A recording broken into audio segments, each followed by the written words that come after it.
ប្រិយមិត្តអស់លោកអ្នកស្ដាប់ជាទីមេត្រីនៅថ្ងៃច័ន្ទអង្គភាពប្រណិប័តរបស់សភាអឺរ៉ុបគឺប្រទេសរុស្ស៊ីនិងប្រទេសថៃគឺជាប្រទេសចុងក្រោយបង្អស់ដែលត្រូវបានស្នើសុំឲ្យចូលរួមជាមួយក្រុមប្រឹក្សាសន្តិភាពថ្មីរបស់ប្រធានាធិបតីអាមេរិកលោកដូណាល់ត្រាំដែលនឹងត្រូវត្រួតពិនិត្យដំណាក់កាលបន្ទាប់នៃផែនការសន្តិភាពហ្គាហ្សាខណៈដែលមន្ត្រីជាន់ខ្ពស់អ៊ីស្រាអែលម្នាក់បាននិយាយថាគំនិតដូចផ្ដាំនេះគឺអាក្រក់សម្រាប់អ៊ីស្រាអែលហើយគួរតែត្រូវបានលុបចោលអ្នកនាំពាក្យវិមានក្រឹមឡាំងលោកឌីមីទ្រីពេស្កូវបាននិយាយថាប្រធានាធិបតីរុស្ស៊ីលោកវ្លាឌីមៀពូទីនបានទទួលការអញ្ជើញហើយវិមានក្រឹមឡាំងឥឡូវនេះកំពុងសិក្សាព័ត៌មានលម្អិតហើយនឹងស្វែងរកភាពច្បាស់លាស់នៃភាពខុសប្លែកគ្នាទាំងអស់ក្នុងទំនាក់ទំនងជាមួយសហរដ្ឋអាមេរិកក្រសួងការបរទេសថៃបាននិយាយថាខ្លួនក៏ត្រូវបានអញ្ជើញផងដែរហើយថាខ្លួនកំពុងពិនិត្យមើលព័ត៌មានលម្អិតអ្នកនាំពាក្យគណៈកម្មការអឺរ៉ុបលោកអូឡូហ្វ័រជីសបានបញ្ជាក់ថាលោកស្រី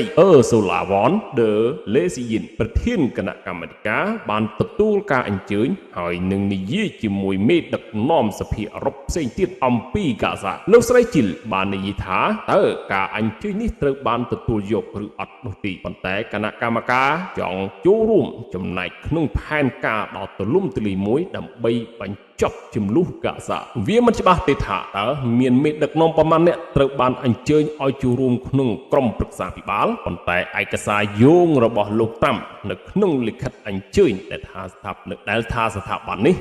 នឹងចាប់ផ្ដើមវិធីសាស្ត្រថ្មីដ៏ក្លាហានមួយដើម្បីដោះស្រាយចំនួនសកលបានបង្ហាញថាវាអាចដើរតួប្រហែលគូប្រជែង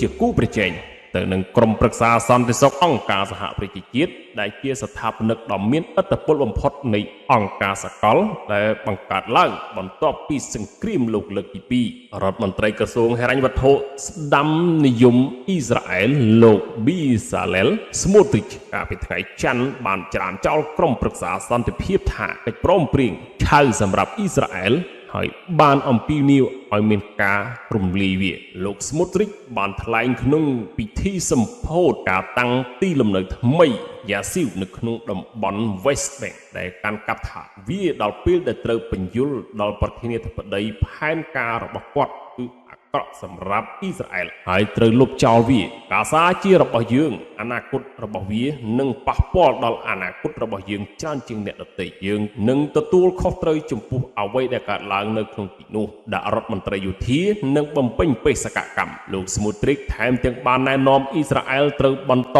ការវាយលុកទ្រង់ទ្រាយហុំលើហ្គាហ្សាដើម្បីបំផ្លាញហាម៉ាស់ប្រសិនបើវាមិនគោរពតាមអវសានវានឹងខ្លីសម្រាប់ការរំសាយអាវុធនិងការ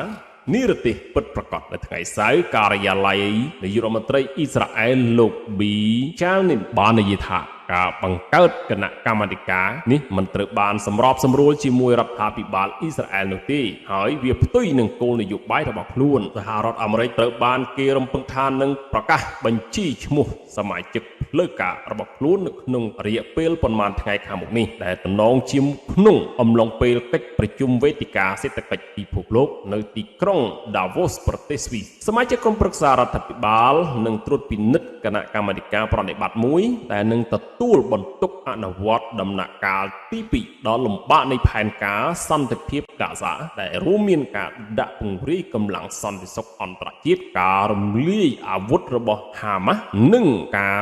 កសាងឡើងវិញនៅទឹកដីដែលរងការបំផ្លិចបំផ្លាញដោយសង្គ្រាមការចូលរួមវិភាគទានចំនួន$1000 លានធានាបាននៅសមាជិកភាពអចិន្ត្រៃយ៍នៅក្នុងក្រុមប្រឹក្សាពិបាលហើយប្រាក់នឹងយកទៅកសាងហ្គាហ្សាឡើងវិញនេះបើយោងតាមមន្ត្រីអាមេរិកម្នាក់ដែលបាននិយាយក្នុងលក្ខខណ្ឌមិនបញ្ចេញឈ្មោះអំពីធម្មនុញ្ញដែលមិនទាន់ត្រូវបានផ្សព្វផ្សាយជាសាធារណៈការតែងតាំងរយៈពេល3ឆ្នាំមិនមានតម្រូវការចូលរួមវិភាគទានទេ ប៉ុន្តែព័ត៌មានលម្អិតអំពី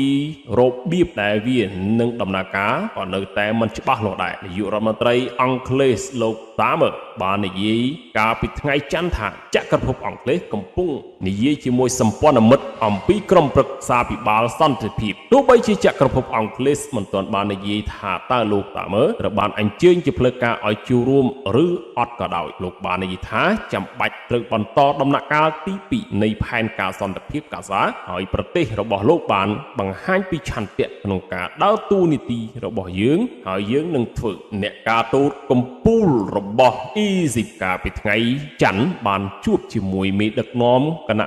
ណៈកម្មាធិការអ្នកបច្ចេកទេសម៉ាឡេស្ទីនដែលទើបតែតែងតាំងថ្មីដែលនឹងដឹកនាំកិច្ចការចាំថ្ងៃរបស់កាហ្សាក្នុងដំណាក់កាល2នៃផែនការសន្តិភាពរដ្ឋមន្ត្រីការបរទេសបានជួបជាមួយលោកអាលីសាវិស្វប៉ាគីស្ទីននិងជាអតីតមន្ត្រីអាជ្ញាធរប៉ាឡេស្ទីនដែលគ្រប់គ្រងដោយលោកខាងលិចដែលត្រូវបានតែងតាំងកាលពីសប្តាហ៍មុនជាប្រធានស្នងការនៃគណៈកម្មាធិការជាតិសម្រាប់ការគ្រប់គ្រងកាហ្សាលោកអាល់ឌីលេទីបានសម្ដែងការគ្រប់គ្រងយ៉ាងពេញទំហឹងរបស់រដ្ឋាភិបាលអេស៊ីបចំពោះគណៈកម្មាធិការនិងបានបញ្ជាក់ពីទូនីតិរបស់ខ្លួនក្នុងការដឹកនាំកិច្ចការប្រចាំថ្ងៃរបស់កាហ្សារហូតដល់អាជ្ញាធរប៉ាឡេស្ទីនដណ្ដើមយកទឹកដីនេះសេចក្តីថ្លែងការណ៍មួយពីក្រសួងអេស៊ីបបាននិយាយបន្ទាប់ពីកិច្ចប្រជុំលោកក៏បានគូសបញ្ជាក់ពីសារៈសំខាន់នៃការរក្សាឯកភាពនៃទឹកដីប៉ាឡេស្ទីនដោយធានាបាននូវនិរន្តរភាពភូមិសាស្ត្រនិងរដ្ឋបាលរវាងតំបន់កាហ្សានិងតំបន់ West Bank កាលពីថ្ងៃច័ន្ទកម្មវិធីស្បៀងអាហារពិភពលោករបស់អង្គការសហប្រជាជាតិបាននិយាយថាខ្លួនក៏បានពង្រីកយ៉ាងខ្លាំងប្រតិបត្តិការរបស់ខ្លួននៅទូទាំងតំបន់កាហ្សាបន្ទាប់ពី100ថ្ងៃនៃការឈប់បាញ់ហើយបានទៅដល់មនុស្សជាង1លាននាក់ជារៀងរាល់ថ្ងៃជារៀងរាល់ខែជាមួយនឹងអាហារក្តៅនំប៉័ងនិងកញ្ចប់អាហារប៉ុន្តែវាបានព្រមមានថាស្ថានភាពនៅតែផុយស្រួយខ្លាំងទោះបីជាមានការវិវឌ្ឍនភាពដ៏សំខាន់ក្នុងការទប់ស្កាត់ក៏ដោយវាបានកត់សម្គាល់ថាកង្វះអាហារូបត្ថម្ភត្រូវបានការពារសម្រាប់ស្ត្រីមានផ្ទៃពោះនិងបំបើដោះកូនចំនួន200,000 នាក់ក៏ដូចជាកុមារអាយុក្រោម5ឆ្នាំខណៈដែលអាហារសម្រន់នៅសាលារៀនកំពុងទៅដល់កុមារចំនួន230នាក់នៅក្នុងសាលារៀនបណ្ដោះអាសន្នចំនួន250យ៉ាងណាក៏ដោយការវិភាគចំណាត់ថ្នាក់យ៉ាងណាក៏ដោយការវិភាគចំណាត់ថ្នាក់ដំណាក់កាលសន្តិសុខស្បៀងរួមបញ្ចូលគ្នាថ្មីបំផុតក្នុងខែធ្នូបង្ហាញថា 77% នៃចំនួនប្រជាពលរដ្ឋកំពុងប្រឈមមុខនឹងប្រតិបត្តិអសន្តិសុខស្បៀងដោយមនុស្សជាង 10,000 នាក់កំពុងជួបប្រទះនឹងប្រតិបត្តិការភាពអត់ឃ្លាននិងគ្រោះមហន្តរាយ